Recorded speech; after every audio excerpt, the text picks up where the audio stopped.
It is episode 69 of Feed the Trolls. So we got a special Is that why guest. you had me? I didn't know that technically. It sounds like a Sam. setup to a gag. I know it isn't. I've just found that out myself. Okay. For fuck's sake. Okay. I'm a child. And then bizarrely, he's put the old gang back together. Yeah, exactly. Is it some sort of a shot across the bow, but what by the numbers was? He's sucking each other's dicks on. Oh, okay, I see how it is. All right. I'm so proud of it. You ruined the jokes, guys. You ruined the jokes, but everyone got it. They giggled. They laughed. Richard Lewis is with us for this one. And I was very lazy this week. I couldn't be asked to use my brain and think of a topic. So I just went online and said, what is the most controversial topic in Counter-Strike esports right now? All right. And what are you doing? Angling for a job on HLTV confirmed? Pretty much. And that's their playbook, isn't it? I know it works. It turns out it's like the easiest way to just source your content because I was so surprised by the responses here. So many people wanted to talk about gambling sponsors. That was like the resounding. I didn't realize it was such a big deal, which is super fitting because I actually have a sponsor for this show, not a gambling sponsor. So we're going to hear from them now and then we'll start the show. All right, before the chaos begins, this is just a quick note to let you know today's episode is brought to you by Santam. Life happens fast. 1 minute you're driving to work and the next minute you've hit a pothole, had an accident, or dealt with something completely unexpected. Santam's vehicle insurance covers you from theft, hijacking, accidental damage, and even includes a free 24/7 roadside assistance when you need it most. They also cover your home contents and everyday valuables like phones, laptops, and other gear with their all-risk cover. Click on the link in the description of this video to get a quote or visit santam.co.za. And now, let's jump into the episode. Great segue. Yeah, no, I thought so. I thought it was quite good. I'm sure they're going to love it. That client is going to definitely come back for more after this. Okay, so before we get into this whole messy cesspool, here we go. Jens, you've been around. You've done the esports thing. You understand the industry. For the person watching who doesn't understand, Richard, how exactly do tournament organizers pay to put on these events that they give us? Because it's quite a big expense, right? Yes. I mean, okay, right. So your expenses are, first of all, the physical space that you put the event in. This can be anything from renting a studio temporarily, going to a convention center and booking, space there. For a long time, esports was adjacent to conventions because it was a way to save money because obviously the other people would be booking at the same time. Or you hire a stadium, one that's appropriate in terms of attendance levels. You don't want it too big, you don't want it too small. So you have to find one that's suitable, also one that has good internet. Then, of course, comes the slew of staffing problems. Most tournament operators, of course, have their own staff, permanent staff, but you might want to get experts in. Certain venues come with certain specificities that you're going to have to meet. Then you're going to have to also get your internet line, your emergency internet line, your super double secret emergency internet line, just in case an ISP goes down or there's an outage or you're being DDoSed. You need physical security for the event. That'll typically be done through a third party or the event security itself, depending on the type of deal you negotiate.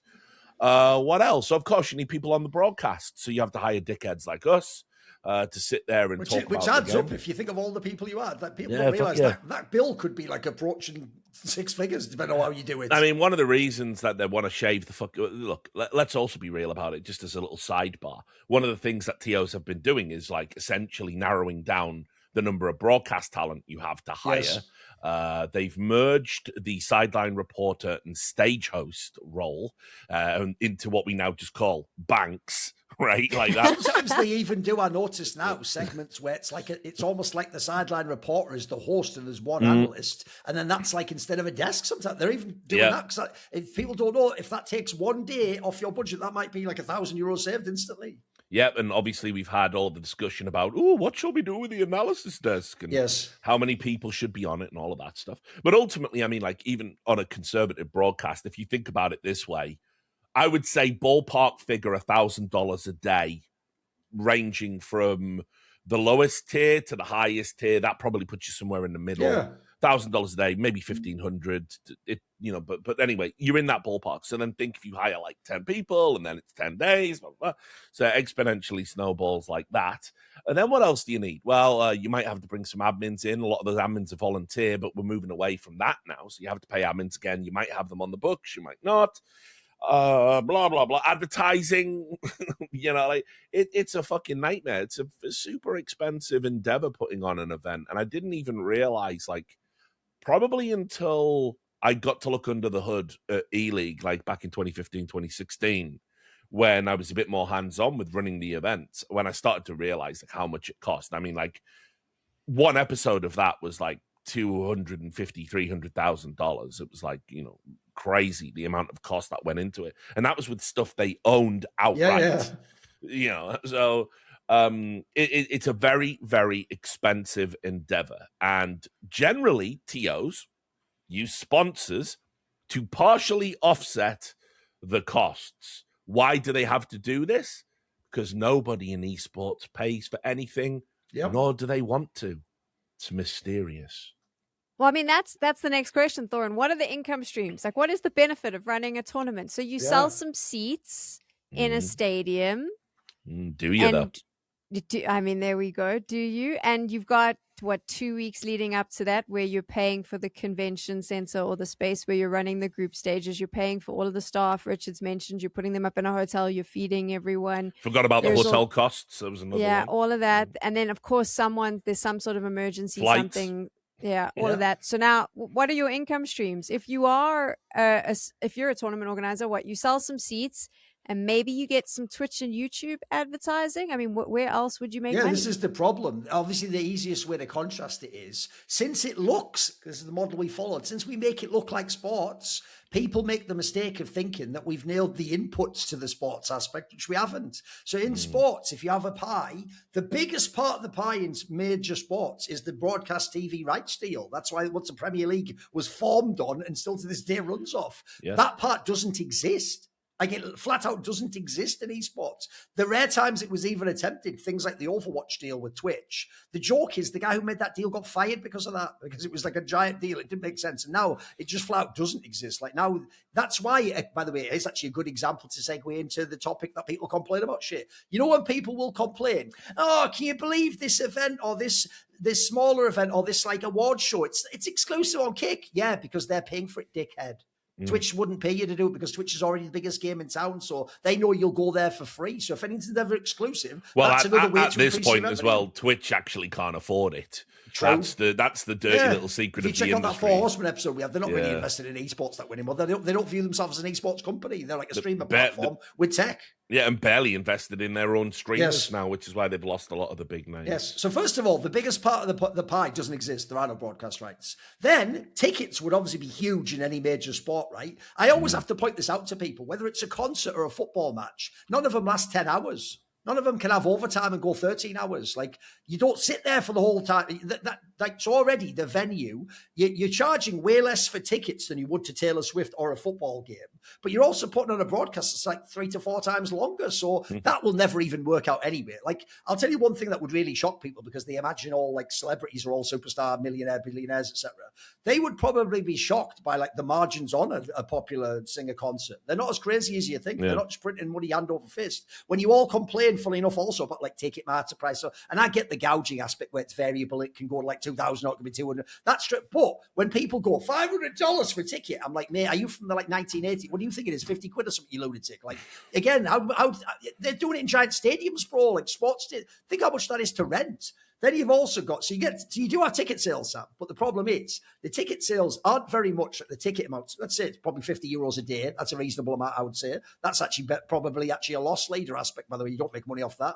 Then you've got the angle as well, which is, Richard hinted at it there. Oh, a lot of events will tell you we sold out. I've always said to Carmack, tell me the gate, mate. Because as soon as I know the gate, I'll know if you actually sold out or not. There's a reason why the UFC will have a fight in Vegas. It'll only have 10,000 people there, but they'll tell you the gate's like $4 million because that's how much the tickets cost. The problem in esports is, first of all, if you've ever seen a venue, even venues that are at capacity look empty because we don't do like the side panel area. We often cut off the top area. Obviously, the back area where the screen is doesn't have anything, whereas in the 360 Sports Arena, you have that. So first of all, you don't fully sell out. And then secondly, the dirty secret of esports, that's an open one in the industry, is you also almost always just give a whole bunch away for free. You give like sometimes thousands. In fact, there's been events, some that were really badly done, where say they had 7,000 capacity, like 4,000 were given away for free to, like college students or anyone. They could just, people, fan clubs and stuff. But again, you're not paying. You just make it. Because again, unfortunately, the problem there, even though I get if you're a fan, it's like, well, why are you tricking me, pretending you sold out? Because that's part of the dilemma we're in. We also don't want it to be that the event looks totally empty and then you're like, wow, this is shit, who's going there? So you almost have to fake it till you make it. We haven't made it yet. So tickets, not really that big a contributor, believe it or not.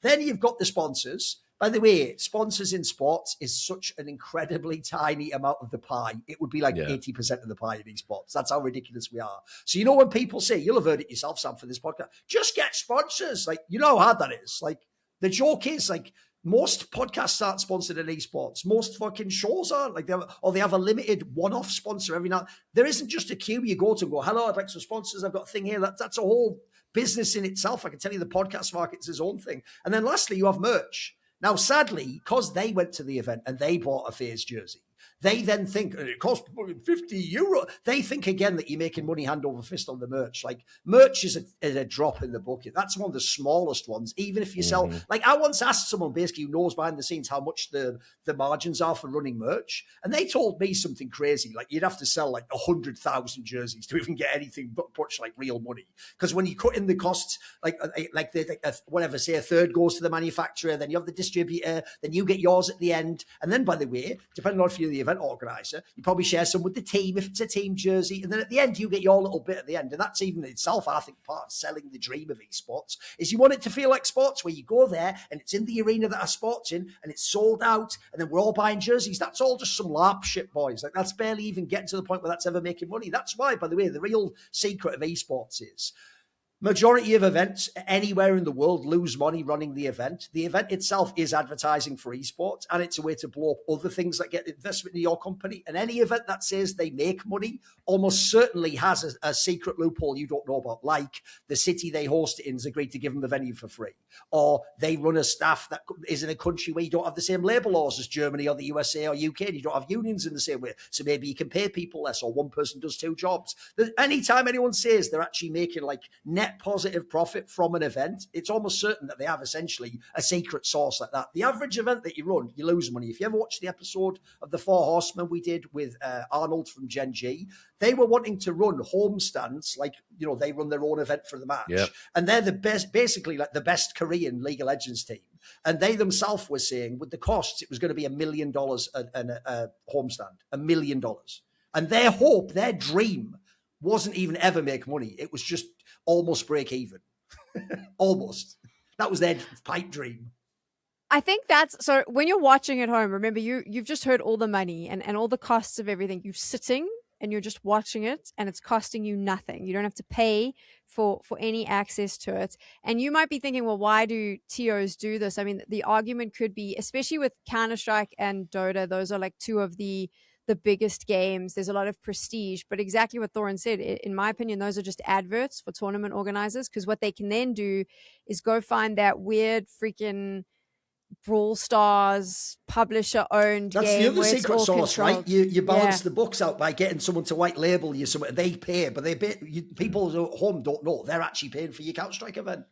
Your Counter-Strike event is the advert to get the publisher of that weird little card game that no one's playing to pay you a ton of money to run their event. That's how it's like, I could run this event for you. I could be in the arena. You can have exactly. You're right. Absolutely. But I want to get into the actual sponsor conversation, though, because this is something that you see people say where they're like, oh, well, just go get a sponsor. One of the other things, and this also ties in, I obviously, in trying to get into Counter-Strike, had to do a lot of other games. And there were certain rules in those games. So, for example, in Overwatch, you are not allowed to say kill. you say elimination. Hell. It's a shooter as well.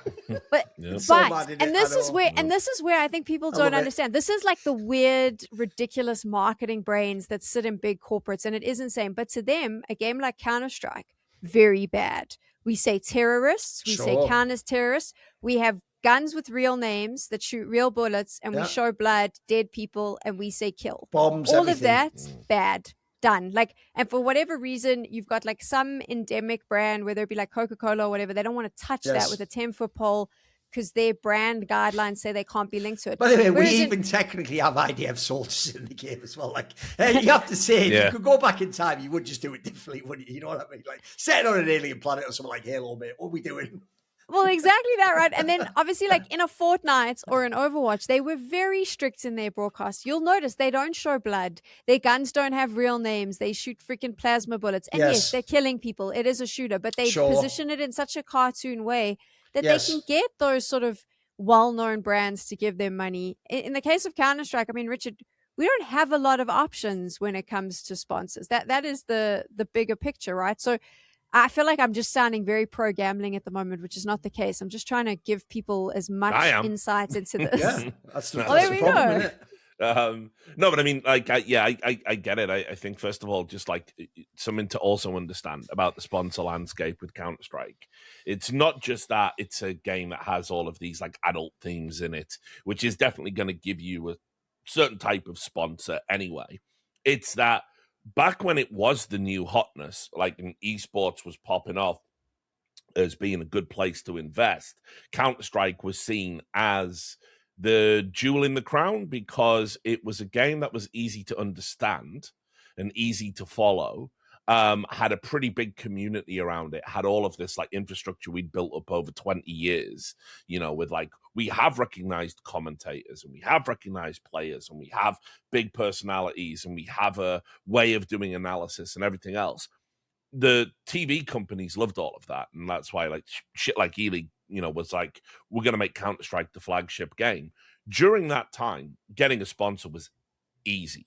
And I mean, it's as easy as it's ever been.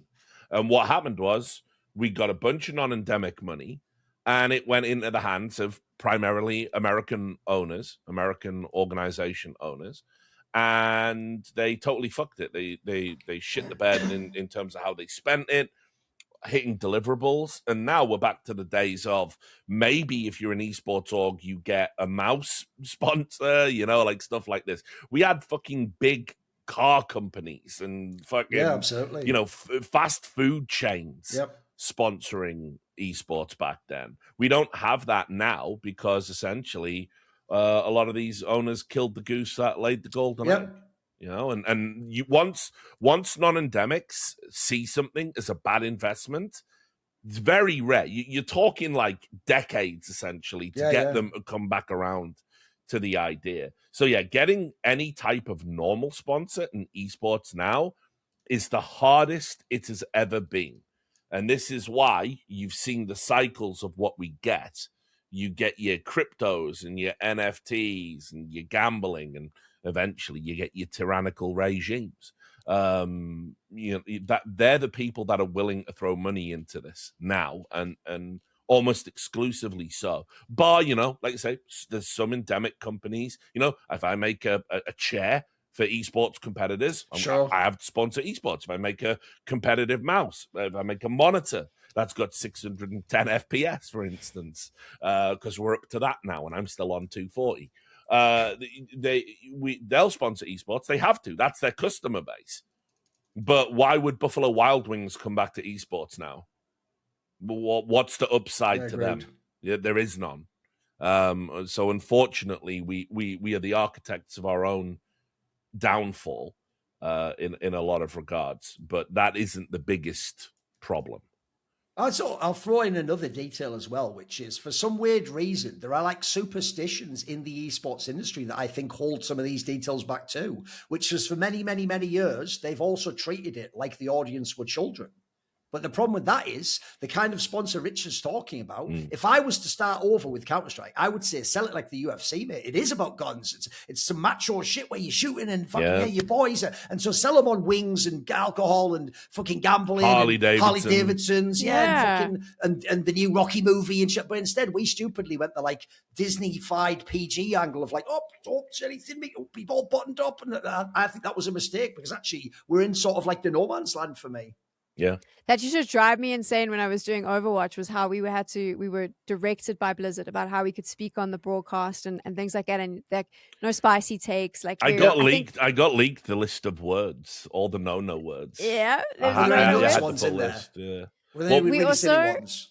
I will never forget, and I'm pretty sure now in hindsight, when I can look back on my career and I'm a little bit more self-aware, I'm well aware this was aimed at me in the meeting. It was not a generic thing, but it was about when a team is doing badly, let's not talk about how rubbish they are at the game. Let's focus on the positives of the other team. But there were like legitimate times where a team was being rolled. We weren't allowed to say they're getting rolled.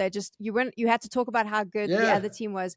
And I always found that very strange because I kind of sat there going, has anyone played this game? Has anyone actually sat in team speak and heard the way we speak to each other? Because if you had, you would understand that this is not normal. We had a great one like that at A-League, by the way, where I forget her surname. I don't know if you remember it. She was Kate something. She was like a blonde who stood in for Rachel Seltzer one week. I forget her surname. It was Kate something. She still works at Esports, I believe. Yeah, she was a lot of fun. Went out drinking with her that one week. No, here's the thing. She was a chill person, but I don't know that she was told this by A-League. She just herself decided she was going to take that approach. So basically, this is where it was cringe. There was a famous game. I remember it very vividly. It was Virtus Pro when they were really good against Sean Gares and Freakazoid's Echo Fox. And they won something like 16-1. And so her mistake was, in a normal game, no matter how one-sided, you can do that, but what are the positives or what can we take? The problem is this was like one of the most one-sided shellackings you will ever see in your life. And in the interview, she interviewed Neo, probably the nicest guy of that bunch as well, actually the least like machismo type figure on VP. And she said to him in the post-game interview, like, well, something like, was there anything they did that was good? And then what's better is him trying to be magnanimous made it worse because it was almost satire. What he said was he just went, they tried. But the way he said it made it even more. It actually sort of backfired into epic trash talk. I remember just laughing. I think I even laughed on the segment. Right? No, we did. It was almost better trash talk, even though it did the opposite of the effect. Yeah. The other thing with Overwatch was any meme that was kind of considered to be, all the memes were off the table. Yeah. No memes allowed. No, even on our Twitter. Yeah, like if I had something, we knew that they were going through our Twitter. Like you had to do the, when you do the Twitter purge. So you take all their banned words and then you used to be able to search and Twitter would give you a list of all your tweets and I would just be removing tweet after tweet. I was not great in my youth with the way I that also ties into this topic. That's another example of people not getting the audience they're trying to market to and sell to, because what they're doing there is the stupid logic of, cause memes get really popular, they're mimetic. That's the whole fucking premise. They will inevitably eventually be used and co-opted by bad people. But if you then go, right, I'm going to retroactively say it was always bad from the beginning, you can never have memes. Therefore, you will end up in a scenario where your game is incredibly stale and you can't ever flex into any of the things people are having fun within the community. Yeah, which is ultimately what happened. I mean, it also as well, it's kind of like a sad and awful irony, and also one that I noticed that Kaplan's been doing the rounds on his I'm deprogrammed from Activision Blizzard tour that they always go on when they leave these big game dev companies, and he left out some convenient parts of why the Overwatch League failed. One of which was, of course, the lawsuit about how women were being abused and sexually harassed and all sorts of horrible stuff. A few sponsors pulled out after that, I seem to recall. So it's imagine... Not really the fault of the game in that sense, some would say, Yeah, imagine being so delicate and precious about what you can and can't say on a broadcast. No one say Harambe, don't show a Pepe. And then that happens. It's guys, for fuck's sake, what are we doing? So, obviously, sponsors are... they do get some input, and you do have to be delicate in what you put out if you want to maintain sponsors. But I don't think a sponsor, I can't think of a time a sponsor's ever complained because of something you put on a broadcast that was adjacent to their No, stuff. the joke is actually the TOs who tend to be more finicky than the sponsors. Yeah. It's quite rare they really come back and directly say so, you know.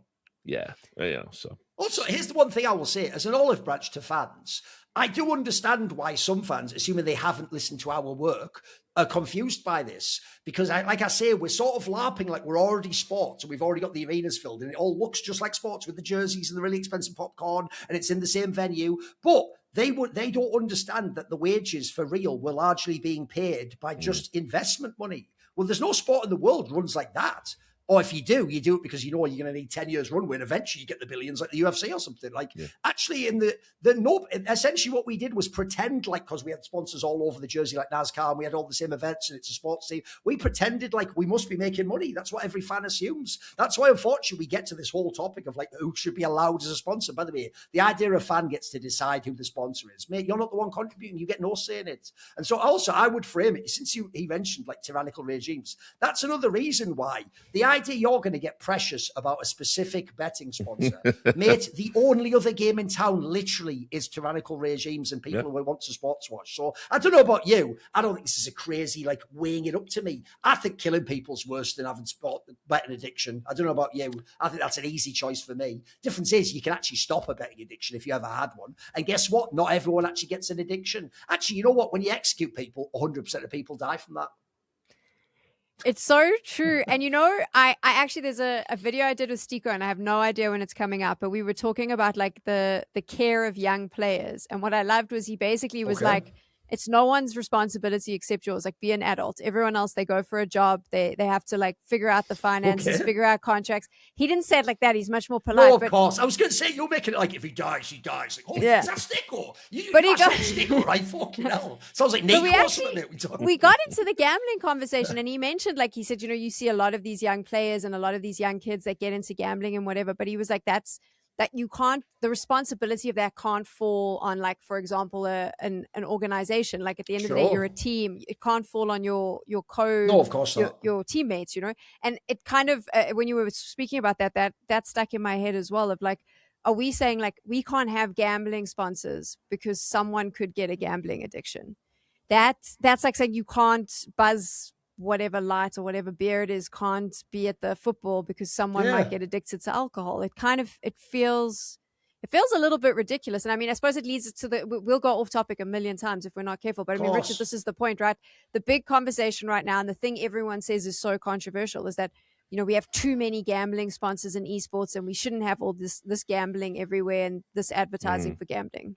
The really stupid part I see often now to the argument is, and I can't tell, you have to understand when you review stuff on social media, particularly on Reddit, the astroturfing is insane. True. Part of me even thought, Richard, when I saw a recent thread about a certain sponsor, part of me really thought, I wonder how many of the top accounts here are just rival betting company sponsors who did this. You know what I mean? Oh, for sure. I mean, it's entirely possible. You're drinking the Richard Lewis Reddit drink, because I've become that way. He knows. He told me a few things to look out for. Once your eyes are open, suspicious of everything on Reddit. It's just to give you an example of something that, you know, just you might want to just pay attention to. When someone is running an event, your favorite tournament organizer is running an event, just have a look at the threads asking about other tournament organizers' events and whether or not they can buy tickets for them, and the weird layering that seems to happen, almost as if they were trying to capture. There's like a mini media war around events like that, if you notice. Yes, very strange. But anyway, to Sam's point, the stupid argument that I see is that gambling has caused more harm across time and the population of the world than the Saudi Arabian state has. It's mad, so therefore, in some sort of utilitarian viewpoint, which obviously they don't know that they're following that, gambling is worse. Yes. And I see this argument get made all the time now. And it's so stupid on its face that you would make this argument that it's like, you know, people get addicted to gambling and they blow all their money and they lose their house and they don't feed their kids and that's bad, you know, right? And then it's like, we're also simultaneously funded by a regime that locks up women for dressing immodestly, executes people for being homosexual. They beat confessions out of political dissidents so they can have the express purposes of executing them. They gun down immigrants at the border rather than offer them asylum. All of this is fine, apparently, because, you know, at the end of the day, no one's going to lose their house over it. And it's just a tiny fraction of human suffering compared to the insane ocean of human suffering that gambling causes. It just doesn't pass as an argument. And it's made all of the time. And it's really weird. The things that have triggered the community in recent memory, crypto, right? I mean, listen, I get it. I never got involved in it. I could. It felt silly to me. Everyone raved about it. I noticed less people are raving about it now. You get the occasional headline about Bitcoin having another peak or something, but whatever. Then it was NFTs. And, you know, again, for instance, I can use a real life example. Think about all of the net good Henry did for Counter-Strike, broadcast work, etc. He took a break. He went into a specific type of NFT company that was funding psilocybin research for people with PTSD. That's what they were doing with their profits. That's why it was a mushroom-themed NFT token. Now people just call him a scammer, as if anyone at that point wasn't aware of what an NFT was and what the utility of an NFT was. Anytime Henry G's name pops up, fuck that scammer. Who did he scam? Who did he steal from? Then now we're hung up on gambling. We're going to talk about a very specific sponsor in a moment, I'm sure. But just to let you know, when it was skins gambling, that was bad. Also agree, that wasn't regulated. I dedicated a large portion of my journalistic career to getting some standards and practices brought in. Then when it was real gambling and the regulated stuff, I'm like, okay, well, that makes sense. That's adjacent to every sport in the world. No, apparently still bad. And now, even though it's only like pretty much all the sponsors are like reasonably well respected. You know, like, I mean, listen, I get it. Not all gambling licenses are the same, but I'll take licensed over unlicensed any fucking day of the week, no matter where you get your licenses from. And I know a little bit about this and the standards you have to follow to get them. And it's like, and I've told people this before as well, the dirty secret is in most countries, a gambling website doesn't have to pay you the winnings. They can just freeze your account. Probably the country you're in right now if you're watching this. Yes. Even that'll shock you. Even if they're licensed, even if they're a famous one, they technically don't. Now listen, this is another point people miss. They probably will if they're a really famous one that's licensed, because otherwise their business can't run eventually, because there'll be too much word of mouth that you don't pay. So essentially they don't have to, but they do. But technically the same, because I know what you mean, Richard. Everyone does this thing in esports especially, where automatically everything crypto is scummy and a scam before it's even shown to be scummy or a scam. And it's like, but no, that's not how it works. Like, yeah, there are real cases that are scummy and scams, but like the idea they all are isn't. One other thing as well that I'll give a final olive branch is this. I get why bizarrely Americans still think gambling will just destroy all of society, because they're doing the problem that it hasn't yet been totally ubiquitous, except these recent abstracted forms of gambling. It hasn't been ubiquitous in their society. The reason as a Brit I will always laugh in their face is, bro, if it was going to completely destroy society, I'd have to go back in a time machine to stop it in England. Like, it should have happened by now. It's been ubiquitous in England for fucking longer than I've been alive. So why didn't all my friends lose their house? Why aren't they all dead and drunk? And I don't even know. I actually, in real life, I know plenty of people, but I don't know a single person who ever actually had a really bad gambling problem, lost their house. That story, listen, the stories are really horrible when you hear them. I don't know anyone like that. I know plenty of people that lost 100 quid on a game, but they never ruined their life over it. That's why actually, like the thing you were saying earlier, Sam, the famous saying about censorship is a banger line. It goes, censorship is telling a man he can't have a steak because a baby can't chew it. Yep, that's correct. That's what we're doing here. Because also, here's another problem, right? Is when you do the whole NFT thing and the whole not regulated site, oh, we all know there were real cases. Like in Counter-Strike, there were people doing rigged rolls, and there were people who owned the casino and pretended they were winning. Yeah, there were things like that were happening. My problem is this. It is literally immoral to just accuse another company of that when you don't know if they did that, just because they're in the same space. That's not how human behavior works. Everyone isn't going to the lowest level. And then also, like simultaneously in that sense, it's just like he was saying about AstroTurf stuff on Reddit, I've got to tell you a really sorry story, which is when you do hear that really bad case of like this guy, oh my God, they stole like 30K of my money. If you only knew how many times that is a fake actor who actually works for a rival company, it would blow your mind, like how cynical these people are. They're literally using politicized, great example cases just to tug at your heartstrings and make you feel like you're a hero by siding with them. But secretly, that guy just works for the other company. You just don't know, because who knows who the fuck works for gambling companies. Also, here's one aspect when we get to this main one that triggered this conversation is, bro, I think this might be the most petulant reason ever to be angry about this. As far as I can tell, they're angry. The marketing campaign, what they're paying for, is too successful and it's ubiquitous. Essentially, their logic is, I don't like having to see this with my eyes, so it shouldn't exist, which is like, that's not even an argument, bro. That's not even like it's bad for society, we don't need it. That's just you don't like it. Like, spoiler, part of being an adult is just getting over it when you don't like stuff that doesn't really affect you. You have no say over. You just, I don't know, move on with your life, keep calm and carry on, all that jazz. I have like a weird take on this. So I live in a country where the majority of people live below the breadline. We have a lot of poverty, and we also have a huge gambling problem.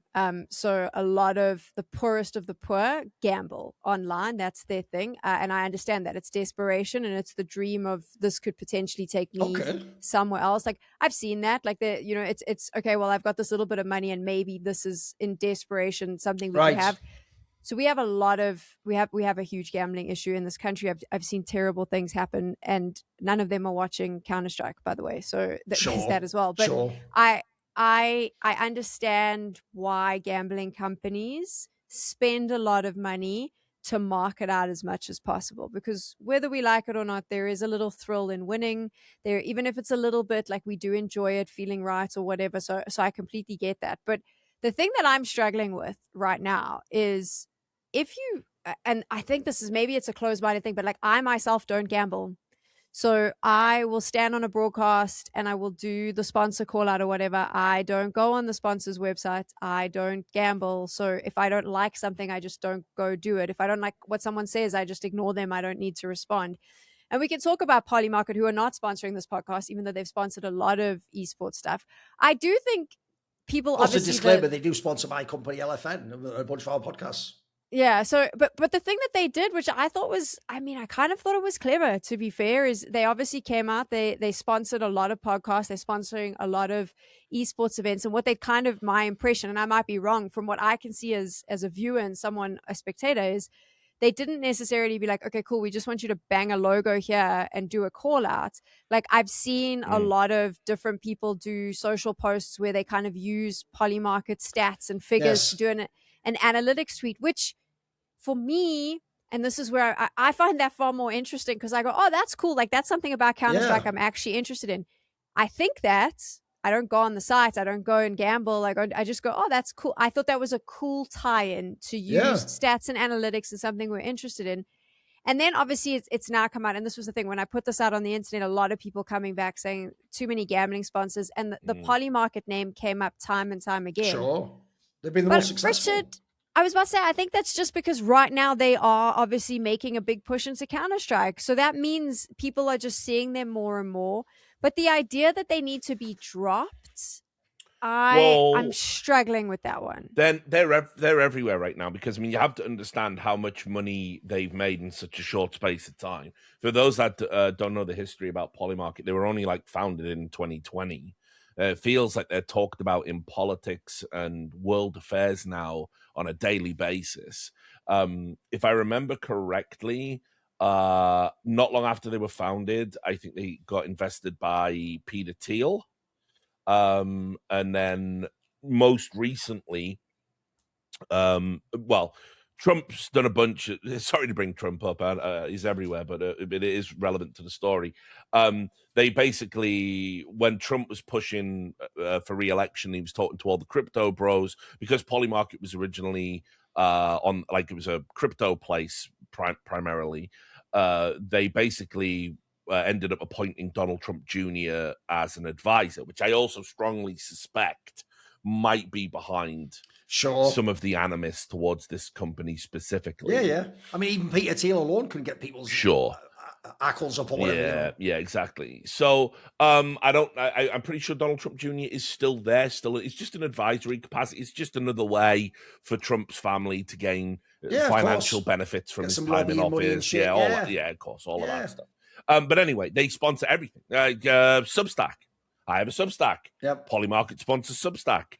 We don't know. I'm a bestseller on Substack. I don't know if I'm going to be forced to have like activations where Polymarket stats are going to appear on articles I write. I don't know if that's the plans for the platform.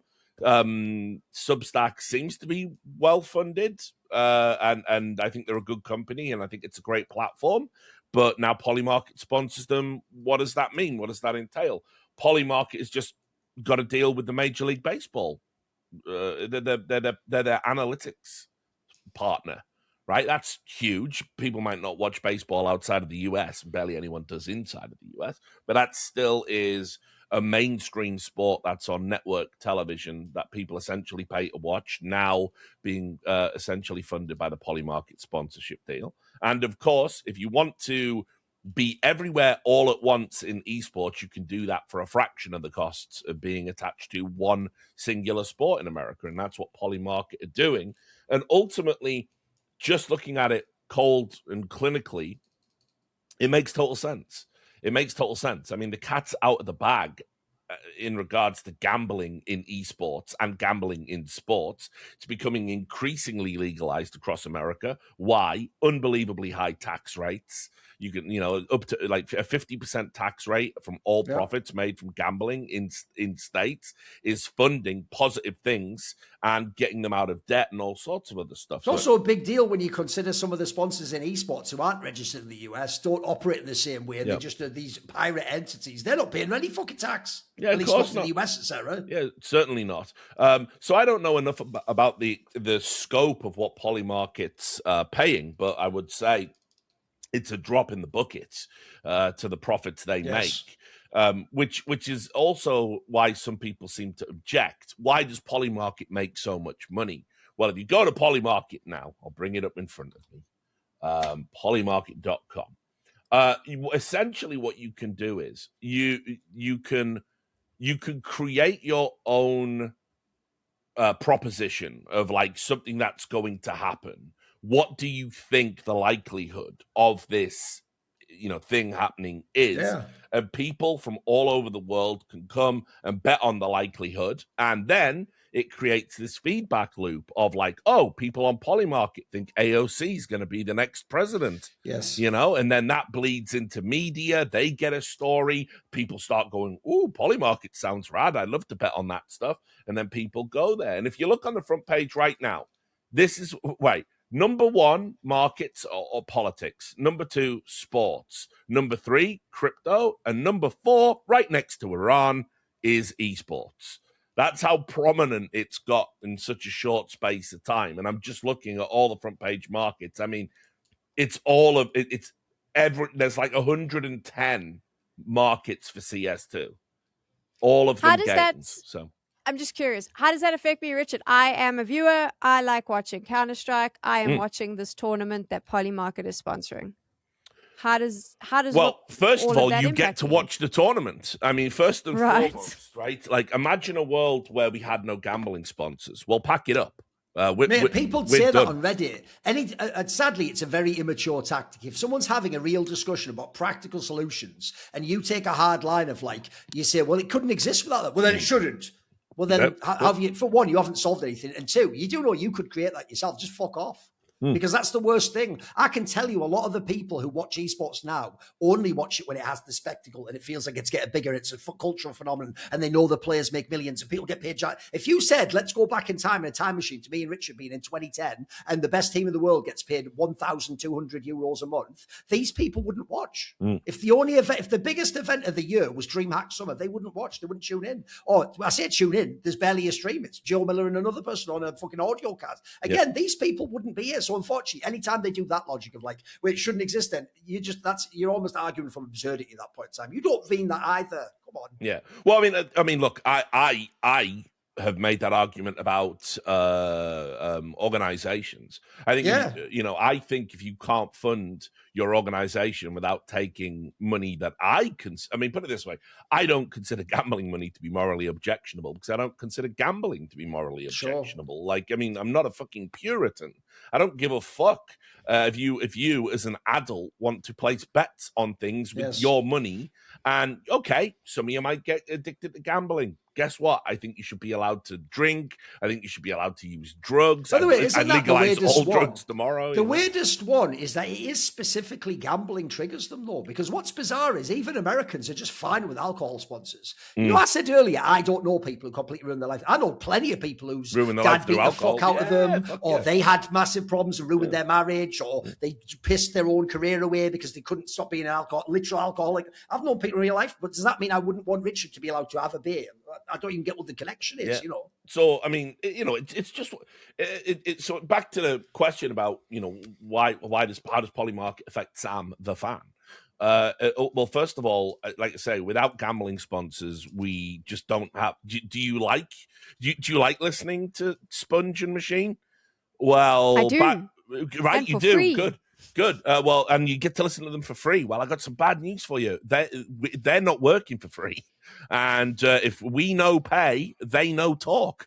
So without the money that we make from things like sponsors, what we end up with is the people that are willing to work for free. Which, by the way, back in mine and Duncan's days, were people like us. Absolutely. That's what we did. That's how we got our start.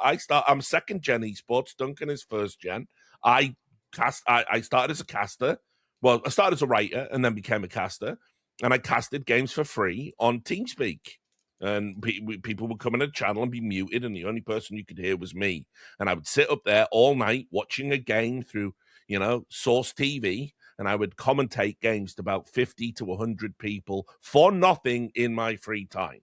Now, we can go back to that. There will always be enthusiasts willing to do things like that. Yes. The FGC proves that, by the way.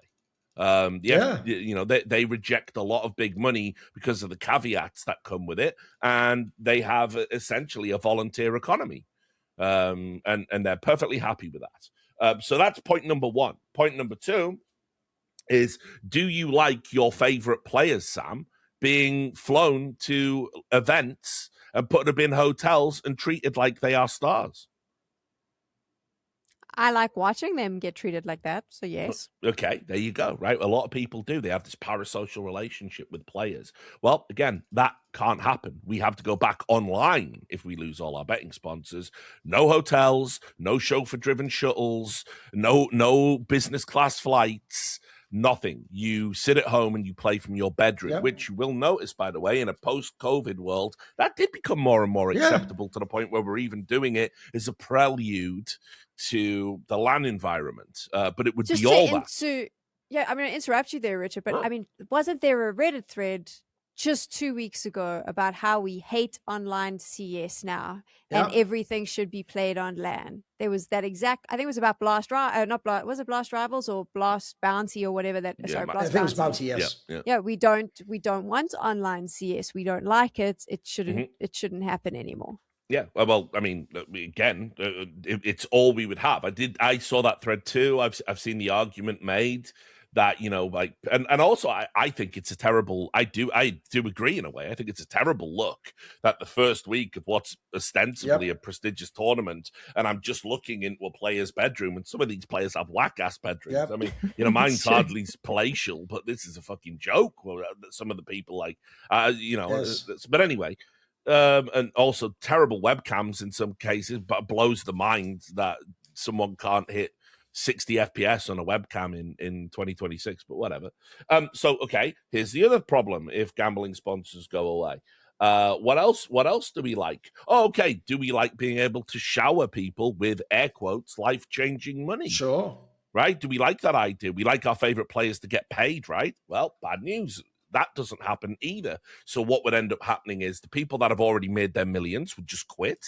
Yep. And they would go and do something else. By the way, that's the most underrated detail, Richard. They think because the hardcore or old school people would work for free. Everyone would. I'll tell you right now, the saddest thing of all, Sam, And we won't pick names, but let's say there's a really legendary older player you like that's thinking of retiring. He'd have retired about 7 years ago if there was only $20,000 a year to make. Yep. Because at that point, he'd be a 30-year-old man, 35-year-old man, and he'd have to go and get a real life job. Here's another one that's brilliant. How about if your favorite player was 25, but he's not just talented at Counter-Strike, he's also mega at other things. And then he discovers, wait a minute, in Counter-Strike, I have to be the best in the world and win every tournament to make, like, let's say $50,000 a year. Or I could just be the third best player at a medium stakes poker table and make $300,000 a year and don't have to deal with all the dickhead fans. Like, yep.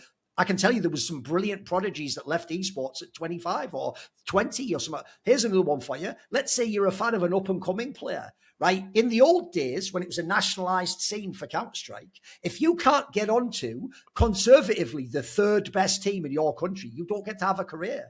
You might be fabulous. You might be a really good player. If we let you play for 3 years, you might become a top 20 player, but you will never continue on. You'll just quit at age 19. You didn't get into the top 3 teams. You were still in the 4th, which had all the same practice, all the same hours put in. You just didn't get any of the benefits of it. You'll just go and get a job in a call center, even not even anything glamorous for you. So people don't realize this really, we almost need to do like fucking It's a Wonderful Life for esports without betting sponsors, because it'd be pretty dark right now. It maybe wouldn't have been in the VC era.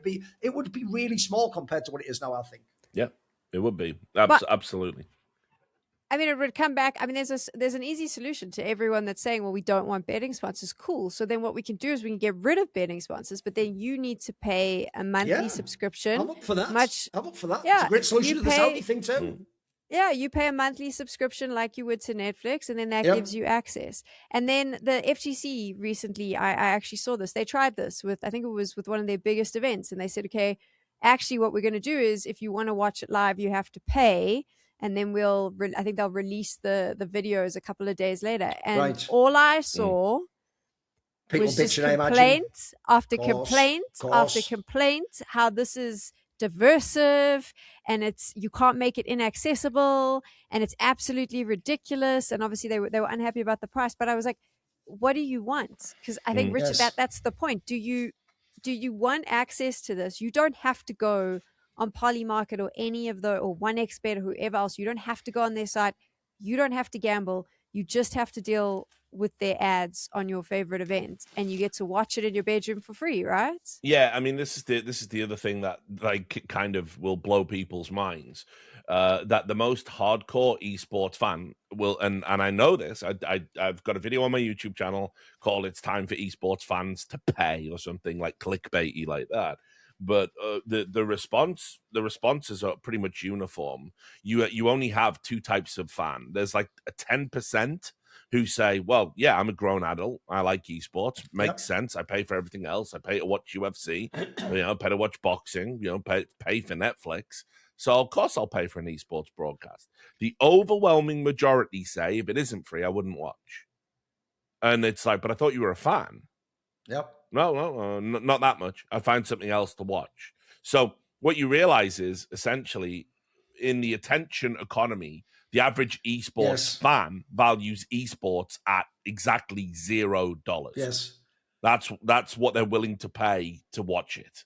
Well, I can also tell you one of the reasons that? why it's so hard to do pay-per-view is a lot of people have said the following line in a boardroom and thought they were a genius. They went, we currently have 200,000 viewers. If just even half of them sign up for $5, that number is crazy. You'll never get half. What are you talking about? As Richard said, here's what will really happen in practice. Because some of the people even complain about it. Here's what's bad faith. Some of them are 17 years old. You have no money anyway. Shut the fuck up. You know enough about the world. Don't ever tell an adult how the world works economically. They would see the video. Let's say it was on YouTube and it was paywalled or something like that, right? They would go to click it, like you can have movies on YouTube like that where you have to pay for. Let's say it was paywalled. They would see it, go to click it, and go, you must pay here, sign in or log in. They would just click on the other video that's free on YouTube and watch something else.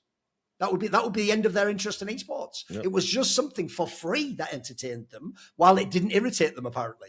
But that same person, sadly, wouldn't actually put their money where their mouth is and then pay for it. Because, by the way, I'm with you. If they want to pay, mate, we can get rid of governments that are involved. We can get rid of fuck it. We can get some of the teams out if you want. We can do all sorts. We can have leagues that have all the people you want to. We can do it all. The problem is, at the moment, that's like fucking getting a genie at this point in time, trying to get everyone to pay. That's not even on anyone's radar. There's even also a really stupid angle as to why people don't want you to go pay-per-view, which is so weird because it is some parasocial shit. It's where they go, yeah, but then the game wouldn't grow. Right? which is it, bro? Do you want a great product that you're going to watch and fund and it can sustain itself? Or do you want to be part of like a movement, which I've never even understood that part. Like, I'm here to watch great games. Like, I'm not here to go, see, Mum, I wasn't just wasting my time playing video games. That was me 20 years ago, not now, you dickhead. So obviously, yeah, I don't even get that part either. Like, I don't get off on the number being high on the bottom of the Twitch phone. I care about what's on the screen. I've never understood that appeal, but there's a demographic that wants that too, that wants it to be constantly growing and it becomes part of their identity. Yeah. Yeah, I mean, look, I think that's the biggest problem. It's always been the fan complains about the sponsors we have, but then it's like, okay, so you'll be willing to pay for it then. It's like you said, we only need someone to underwrite it because the fan doesn't pay for anything. Yeah. And if you did pay, and by the way, every other sport, like we've said, that you're either paying by buying tickets to go to the game, or more often than not, you're paying to watch the games at home on your television. And so many people subscribe to that it creates a media rights deal where a media company will pay hundreds of millions of dollars to be able to show the games, because I can then sell you the games for, I don't know, $15 a month, $20 a month. What are we up to now? $30 a month? Yeah. So that makes, all of that works. That makes sense. You can see there. And by the way, those guys double dip and have a gambling sponsor and have an alcohol and they gouge the fuck out. And they split up the games. So you have to pay for the European game and the domestic game and the England games. Yeah, of course. Esports fans they won't even give us $5, mate. All he's asking for is one $5 payment or something. Like, put it this way: if an esports fan would be willing to watch a broadcast to pay the price of a Twitch sub, $5. Yes. $5 to watch a big tournament. All of this can go away tomorrow. Which, by the way, isn't that the biggest enigma of all? If literally any of us three opened our Twitch stream now, a random person we don't even know who's like even a casual fan would instantly sub or even gift 5 subs. The same person won't pay to watch the sport that we're all there to talk about. There's some disconnect we have that I don't understand myself. That's why I call it an enigma. I don't think we cracked it as an industry. No, I can't quite express why it is.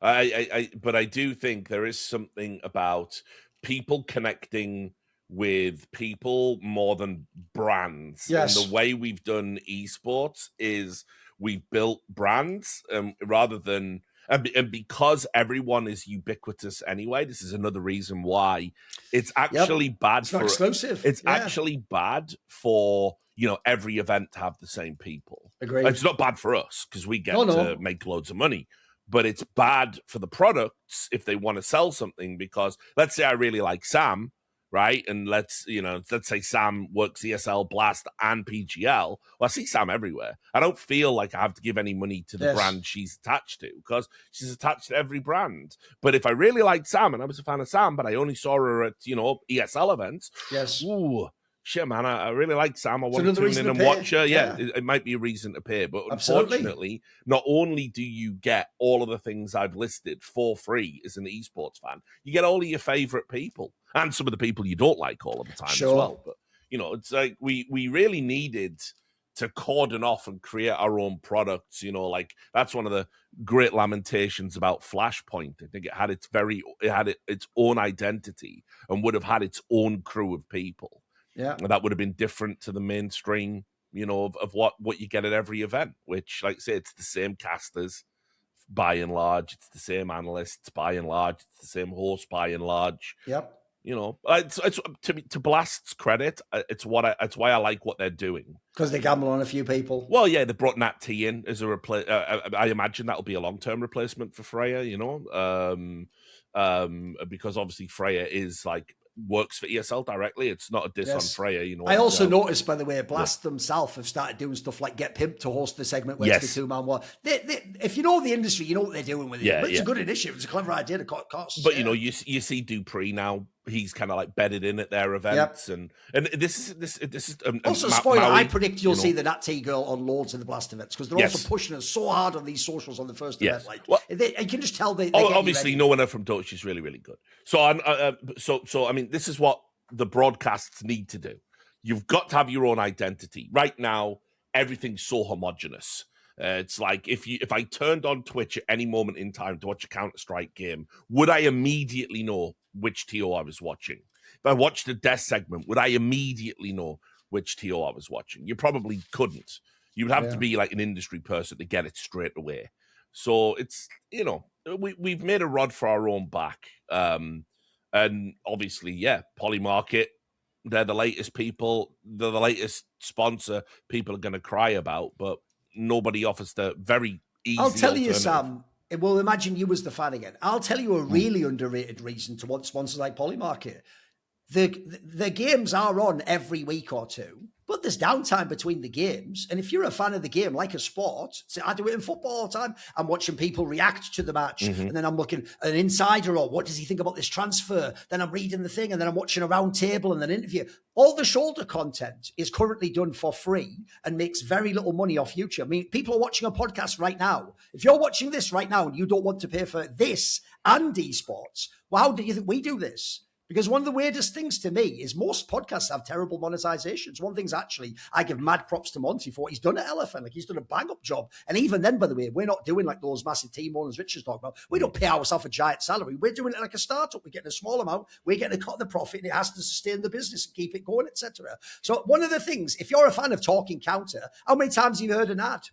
Until Polymarket, I think they had like 1 or 2 ad runs for like, say, 5 episodes, 10 episodes. They've done hundreds of episodes, guys. Yep. This is why when people go, here's another reason. Do you want to know why you want to pay and have sponsors? You might actually get rid of me. If you actually don't like me, you'll never get rid of me now. I'll do this fucking forever on every single show I want to do. I get the numbers and I'm one of the only games in town. There's loads of rivals I had. You don't know them because they all quit. They don't want to just do 100 episodes for free. That gets boring after a while. Not for me, but for them it does. Eventually they want to make money off it, or it just stops being cool and novel to do anymore. Then eventually they go, we never really got it off the ground, and then it dies. By the way, how many podcasts by really great content creators and industry figures get 5 to 10 episodes in, die, and then never come back? Yeah. It's actually rare that, like, that's why I even gave Sam props that when we did Feed the Trolls, I think the first year we did something like 35 episodes or something in 35 weeks or something. It was absurd like that. Normal people who are getting nothing will never do that. And that's also another problem I do have with fans. So you won't pay, but I'm also supposed to work for free. What? Why would I look, I do that because I love the game and I'm doing it for love of the game and all that shit. Most people do want a return. It's a human reaction, surely. It's such a good comment though, because even with the show, obviously got a small sponsor who wanted to do that, and I was freaking out about it because I was like, oh, you're going to see this at the beginning, that they want this ad placed in here, and then you're going to stop watching. I'm going to lose an audience because that's the Counter-Strike fan. They immediately go, oh, I'm not going to support this. It doesn't matter. Episode 69, we've done 68 of these without a sponsor and for free, but that one episode will turn someone. We've run out of time, but I do have one question that I just want to wrap this up with, because I was curious about this. I was under the impression that Valve had a lot of say in who got to sponsor things. My understanding is they grant licenses to TOs. So if they wanted to, they are in a position to step up and say, we're not happy about this. Is there maybe a middle ground where they go, okay, we don't want a gambling sponsor's name emblazoned across the chest of admins? That feels possibly not Wasn't great. that what they already did at the start of the major, though? I don't know. They've already done something like that, haven't they? Did they? I think for the majors, they've done it, yeah. I think it's only the major, though, because that's sort of their event too. Yeah. I think it's the logic, right? Is there a middle ground where they can sort of say, okay, we do draw the line here. So you can have the gambling sponsor, because I'm not sure what the issue with the gambling sponsor is. It's not like anyone is standing on a desk going, please go click this link right now. You must go click this link. And no one ever says, get rich quick and all the like scam shit. That is scummy, absolutely, yeah. It's a very brought to you by one expert. Yeah, exactly. And we don't even I think most the of the joke is I can just tune it out. It. That's why I'm shocked people get so triggered out. If I didn't care about it, I'd just tune it out, mate. And that may as well be like fucking BP oil for all I care. Who cares? The question essentially is, right, like, because the thread we ended up doing this show based on was called Polymarket needs to be dropped as a sponsor. Does Valve have no say in this? And it says this was in the post, Valve is associating themselves with a company that literally allows people to gamble on who will be bombed next in real life. Yes, you can gamble on who you think will be next to die. I don't know how to explain this to this individual who clearly hasn't been on the internet, but you can bet on celebrity deaths of course. Almost any bookies. Like, Deadpools are a thing. I'm in one. right? Like I do one every year. I do a Deadpool. Like what the fuck? By the way, the one that cracks Am I me evil? up, Richard, is when they go and there could be insider trading. Sit down, kid. I've got some bad news for you about normal gambling. That's a whole. You ever heard of match fixing? Yeah, well, You know what I mean, so right? the other argument is apparently Polymarket is going to make people more likely to match fix because they can. And it's like that genie's out the bottle in Counter-Strike. Also, there's a guys. brilliant counter someone made, and it makes perfect sense. I'll give you an example. So at Blast, just the other day, there was a controversy with a tech pause on the Furia Falcons game where Yekindar hit his mouse. Now, there was actually a market. Will someone break something? He didn't technically break it, so I don't believe it fulfilled the market. But when he smashed it, right, then people go, well, what if Yekindar had seen that and then he decides to rig it? Here's how it works and why that isn't as simple as you think. Because then what if the admin saw the market and he was like, I bet that there wouldn't be. So actually, that doesn't count as a break. You know what I mean? It goes up the levels. The joke is essentially you could keep doing the same logic into like fucking infinity. So it's not as simple. And also, again, they did that already with betting. People have literally rigged the games, bro. Like, I mean, like we all just forgot about Navi literally spot fixing. The electronic one. Yeah, with the M2. Negev or whatever. Negev or whatever the fuck it was. I think it was, M249. I can't remember. Whatever. One of the ridiculous guns you ever buy, basically. So, like, and everybody just turned a blind eye to that and thought it was fine. No penalties. ESIC didn't even penalise them, even though they said they were investigating. And that was even although they might still be investigating. Even though it was a direct example of both spot fixing, and they bragged about that they've done it to deliver it, that was treated like, it's just a bit of fun, though. What you bothered about? And the betting company, because we enjoyed it. And the betting company isn't just a sponsor of Navi; they're now like their owners as well. It's like, guys, like I don't know, like so yeah, I can't feel bad about Polymarket. I mean, I don't think it's any more degenerate. Like, by the way, keep in mind, in the other thread about Polymarket, the top comment was, Polymarket is a tool of the devil. Letting people bet on the outcomes of small engagements in active wars is actual degenerate evil. It's like, right, okay, there's this thing called the stock market, right? I don't know if you're familiar with it. People are buying and trading futures based on what might be happening in a war right now. That's gambling, guys. And you can just ruin a country on the other side of the world inadvertently by like a butterfly effect ripple, can't you? By doing some stock trade. Yeah, of course. So I don't understand the premise why Polymarket is the line in the sand. And also, just to end the episode on probably nicely, I don't remember the last time Polymarket killed someone for being a woman's right activist or disappeared someone that criticized, like that Redditor that made that thread hasn't been renditioned and is being tortured in the secret black site right now, is he? Well, the people who criticize Saudi Arabia, that does happen to them. So I'm just gonna say this: community, you can heal thyself by paying for things, but if you don't want to pay for things, I am okay with the gambling sponsors and nobody should listen to any of you complaining about them. For every day, Saudi Arabia is underwriting the majority of the esports space. Simple as that. Like you lost all grounds to complain about the type of sponsor. One, when you wouldn't put your hand in your pocket, and two, you totally accepted people that literally kill people being the big sugar daddies. Polymarket, A-OK in my book. There also was another very big betting sponsor, not like Polymarket with all the licenses and registering in certain countries and paying tax, that sponsored giant events in Counter-Strike that had gone bankrupt in some countries and done all sorts of shady shit. I noticed no one said ESL should be shut down. I said the name there, whatever, you can guess. I mean, I mentioned this earlier, but we have run out of time, and I think you've both said it very succinctly, but it comes out to, if you enjoyed this podcast and you enjoyed this episode and you listen to this podcast, it's because we get to talk about competitive Counter-Strike, which is sponsored by gambling companies. None of this would be possible without it. You don't have to go on their site and spend money with them. You don't have to like it. Just exactly. They don't even white label your YouTube videos so you don't get ad blocked. That's the level of fan we've got. That's actually true. So there you go. You can let us know what you think in the comments. You can hate us as well. That's fine too. And we'll be back soon for another episode.